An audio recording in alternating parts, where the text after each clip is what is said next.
Hello everyone, Basic here. Hope you're all doing well and welcome back to another video. Now today, as you can clearly see, we are currently first in the manufacturer series for Mitsubishi. So this is absolutely huge. So this is the next round. We are now on to round 5, I believe. This is group 3 around Fuji. Now the issue we've got here is that once again, the Mitsubishi Evo's top end speed really does hammer our performance. But that is what we expect when we pick this manufacturer, so we can't use it as an excuse, really. We can in respect of where we end up finishing, but for our series, for where we are, we're in the same car as everyone else. So we just got to make sure we do as well as we possibly can, get as many points as we can, secure them, and just make sure we keep that top position. So for this race, even though we're in a massively disadvantaged car, so is everyone else in our manufacturer. So we're just going to crack on, try and smash it, and see what we can do. So what we're watching now is my first attempt at qualifying here. So I tried to make sure I got on back of the guy just to get the slipstream. Now unfortunately I think I'm just a little bit too far back of the Ferrari when I was on the straight, so I don't really get anything there. So I've lost 2 or 3 attempts quite easily if some guy decides to back out of his qualifying lap. One thing I did find about the Evo actually was really good around this whole circuit, apart from the main straight and this little straight here. So here's where it struggled, and then the main straight is where it really did struggle. But we'll talk more about that later on in the video. So far so good, no real mistakes, and I do feel like we're actually catching the Ferrari in the middle part of the circuit. And you're going to see here as well the Evo, because it just, especially with soft tyres, it's got such good grip, and it really kind of digs the front end into the corners. It really bites, so you can really get your foot down early and turn in late, which is great. So as you can see, even though everyone's kind of turning really wide here to try and get a good exit, I don't have to worry about that too much because the Evo can get the power down quite easily coming out the corner, so we don't have to worry about that too much. Now we actually are back in the slipstream range of the Ferrari, which will help us. You can still see the difference in the top end. It really is quite alarmingly bad. But we crossed the line, we do a 137.1, which I was quite happy with. I know I could get into the 36s if I managed to get myself a slipstream behind someone. But I've got to be honest with you guys, throughout the whole qualifying, I really struggled to find that person. So I did go again, but I just couldn't improve, unfortunately. So we set ourselves a 137.1.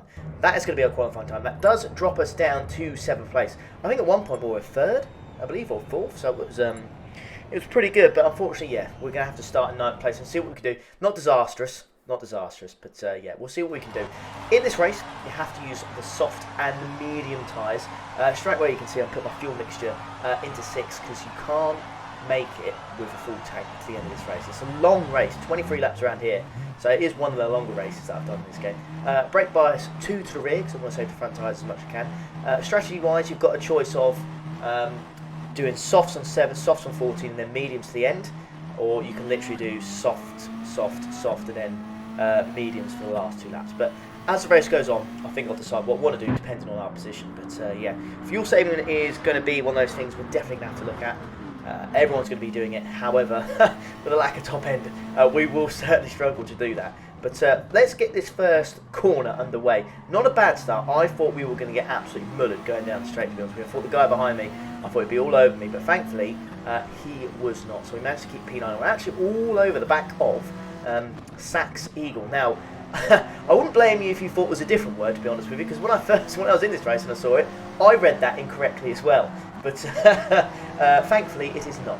But yeah, so far so good. I just give him a little nudge here, and wouldn't you believe it, disaster. A 1 second penalty.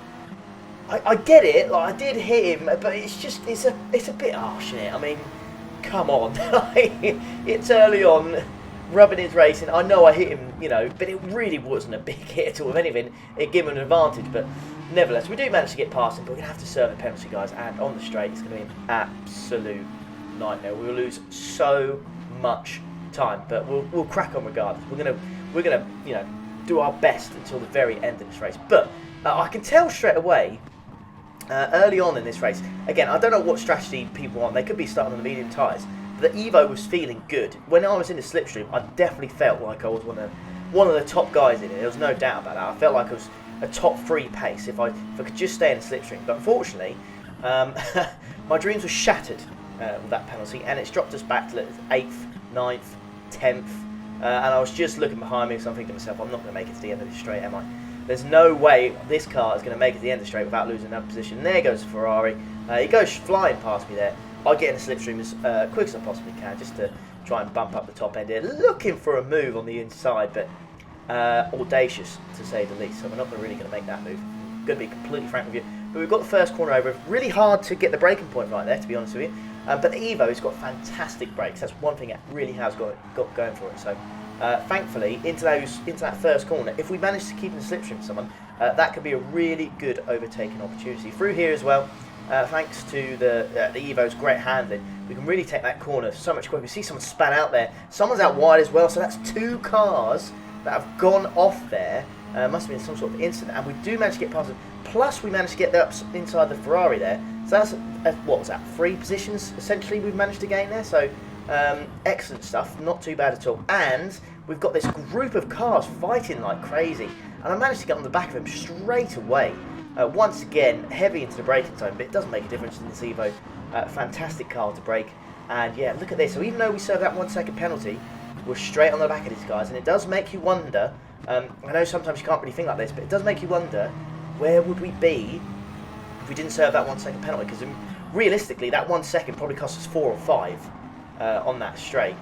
So yeah, I reckon we'd be probably fighting for 3rd right now. But you know, it is what it is. We just got to crack on now.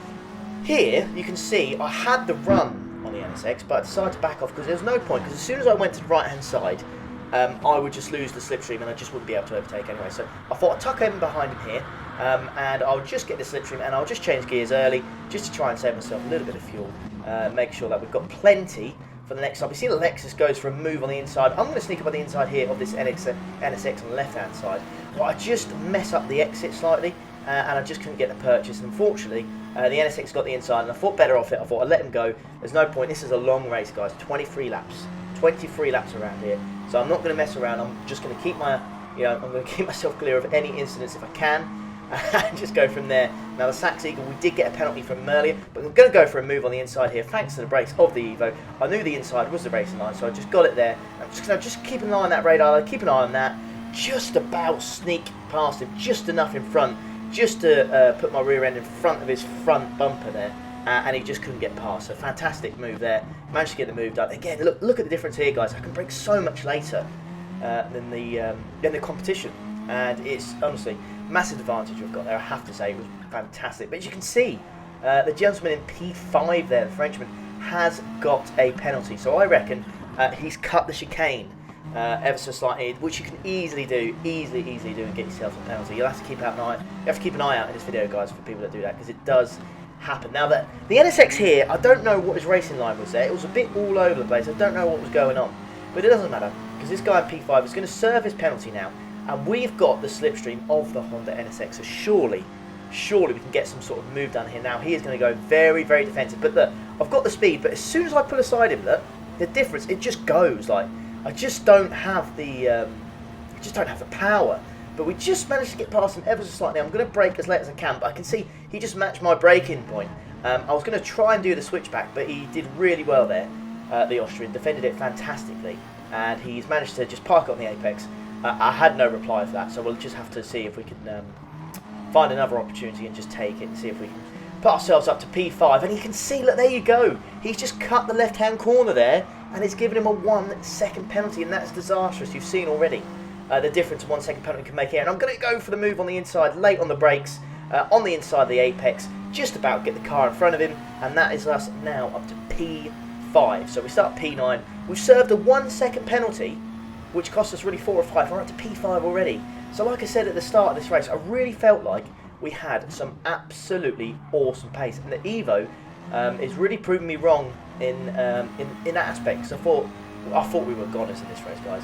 Ladies and gents, I really thought this race was almost going to be like a no-show. It was like there was no point turning up to this one, because I thought we won't get many points in this. I thought there's no way. But we've got to crack on and try regardless. And I have to say, it is done so well so far. But guys, if you are watching, and if you're still watching this, let me know in the comments how you did in your manufacturer series. Let me know. Just comment down below.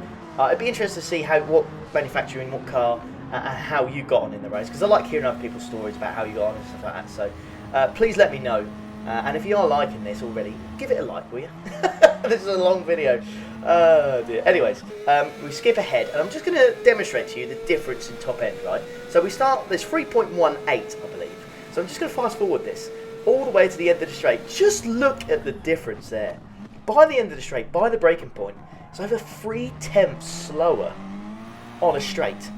That one straight is 3/10 slower. Now, if you times that by 23, so let's say 3/10 times 23 laps. Well, I'll have to calculate. Isn't it like 5.9, 6.9 seconds, something like that? That's insane, isn't it? It's a big gap. It's a big gap we've got to make up. But anyways, we're going to pits because the strategy, it says go on pit on lap 7. So we're going to pits. And this guy, I hold my hands up. There's nothing I could do there. I was on the pit exit. There's nowhere I can go. He's looking for a move on the inside of that dude, but he ends up hitting me as well.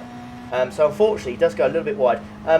But with the with the soft tyres on, I do manage to catch up with the 2 ahead, 1 lap later. The other guy goes in the pits. But I'm finally getting some slipstream here, which is great to see. There's a few other guys that have gone in the pits as well. I seem to have gone a lap earlier. I saw the strategy of doing 7.4 and then 21 for the pit stops lap-wise. So that's essentially what I think I'm going to go for in this one.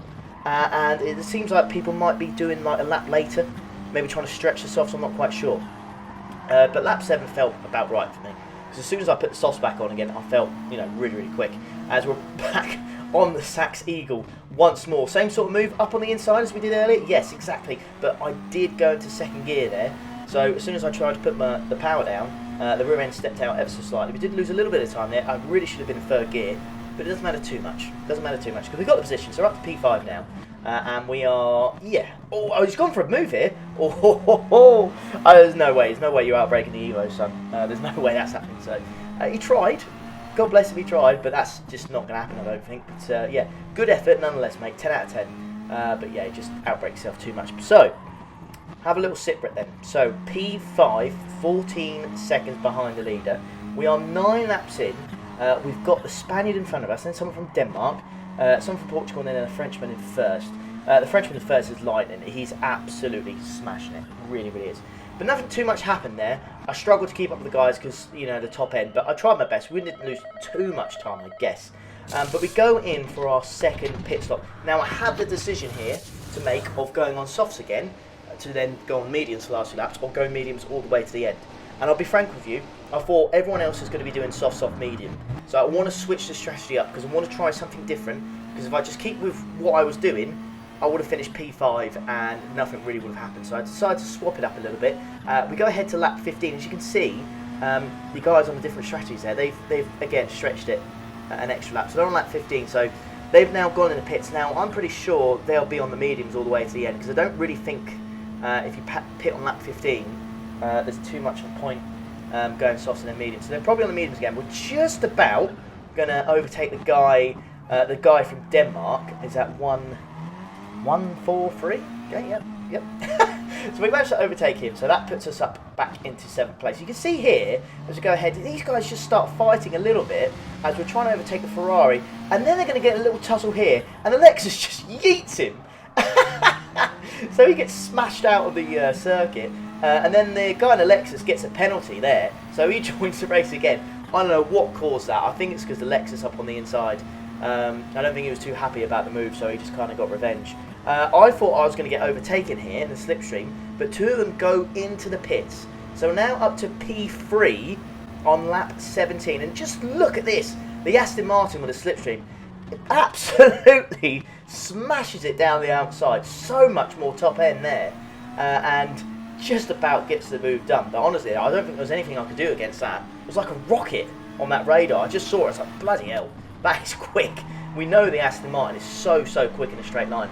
So I was a sitting duck. But anyways, we skip ahead to the end of lap 18. We've still got the slipstream, but the Aston's got it as well. So you can see how much he's gaining here. Now he's going to go for a move on the inside of the Dodge.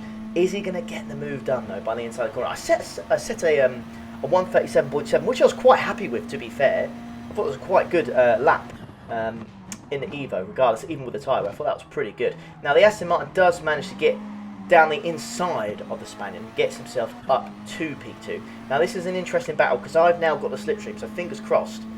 If I get this right, I should be able to get on the back of the Spaniard myself, because the one thing I'm missing is top end. But if I've got that slipstream, then I should really be going quicker, because I feel like this car is quicker everywhere else apart from the straight. So if we've got that, if we've got the issue with the straight speed sorted out, then surely we'll catch up. And you can clearly see it's working.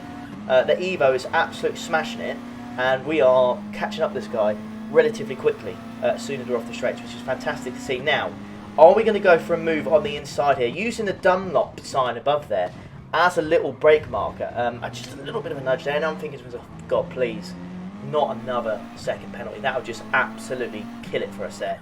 Thankfully, nothing there, nothing at all. Now, what will work in my favour is if the guy in second, 143, the guy from the back, if he can just pull away, and make sure that Dodge does not get the slipstream, we could potentially get ourselves up to P3 here. Yes, we do have to pit again, but you know, this is still, one, it's entertaining, and two, this is not something we would have got if we'd gone for the alternative strategy. We just don't know. So I'd rather fight for positions like this. Yes, we have to pit again, but it was just much more entertaining. And you never know, we might just get the track position and they might be doing a free stop as well. You don't know what they might do. But it indicates to let's go on the right hand side. Look at this, guys. As soon as I went to the right hand side, I was just glued next to him. I just couldn't outpace him. It was dead. Now we just managed to get moved there, because I put the foot down. Once again, I was in second gear. I was too eager on the throttle, and the rear end really stepped out. But we'll skip ahead to lap 21 now. And this is our next pit stop. It's our final pit stop, okay? Now, we don't have to refuel because we refueled on the previous stop. So we don't have to do any of that rubbish. Now, we come out the pits. Now, it says we're currently P6, but when we come out, we're actually P4. But unfortunately, the guy in the Aston manages to take P4. And for the next two laps, I just couldn't do anything on the mediums tyres, guys. I'm really sorry. But we ended up finishing P5. Now, I have to say, I know it's not like a fantastic, amazing result, but that's still really good, I think, for the Evo. And we managed to get ourselves 216 points, which is not too shabby at all, is it? Especially in Evo, so I'm very, very happy with that. And that actually means we stay first for Mitsubishi, which is an awesome result. But yeah, really hope you enjoyed that, guys. Please leave a like if you did. Subscribe if you are new, and I'll see you for the next one. Take care. Ta-da.